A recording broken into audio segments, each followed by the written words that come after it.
You're now watching a clip from the Inspired by show. You can watch the full episode on our YouTube channel or listen on iTunes, Spotify, or wherever you get your podcasts. So make sure to head over there, leave us a 5-star rating if you enjoyed it, and follow the show.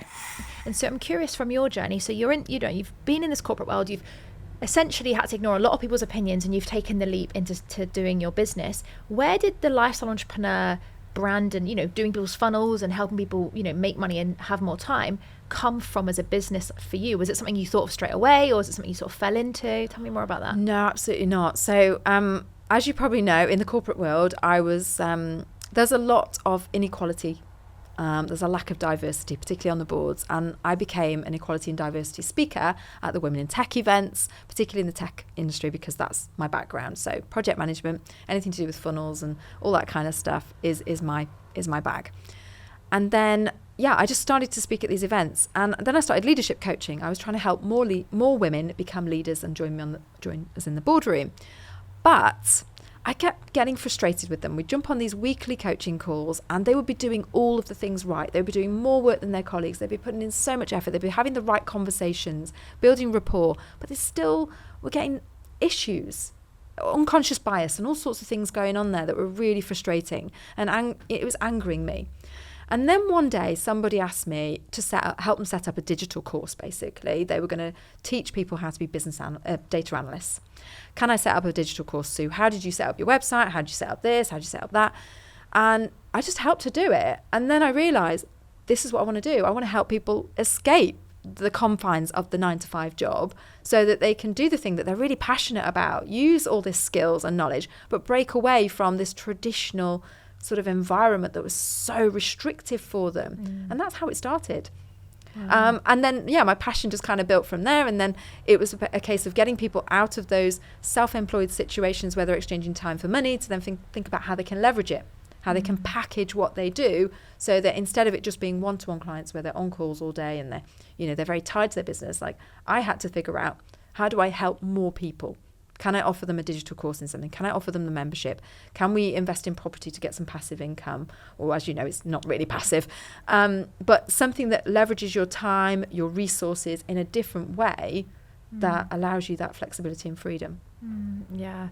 I think so many people could do it, but choose not to do it, and could do it and for whatever reason have those little voices pop up, especially when they've taken the leap, they've decided to do it, and then suddenly one thing goes wrong and they're like, whoa, I'm running way back into my safety bubble of my corporate job. What would you say was the biggest challenge you had on your journey when you were sort of finding your feet as an entrepreneur, leaving this security behind? Yeah, it was that element of choice. But there's a few things with the choice. So the first thing is accepting personal responsibility. So I would spend years with the kids going, well, I've no time. I've got too much to do. I've got no money because I'm surrounded by mortgage debt. And we were doing up a house for a flip at the time. So that was on my shoulders. My husband's self-employed as well. So you can't then add an extra self-employed salary in. We've got car finance, all of those things going on. We bought a property in France. So we had a lot going on. And I used that no time and no money excuse for years to do nothing.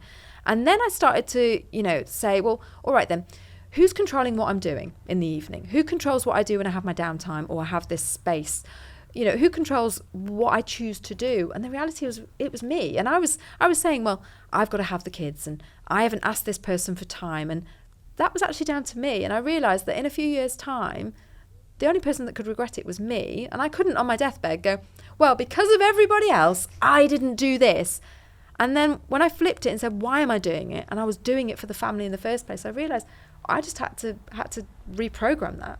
Okay, so I'm going to make arrangements with my husband that on a Sunday morning I record a podcast and I'm in the office and you've got the kids. I'm going to arrange that on this day, mother-in-law has them, or I do this in the evenings. And I started doing evening interviews and I started doing more and more things for my business and just changing my habits, my routine.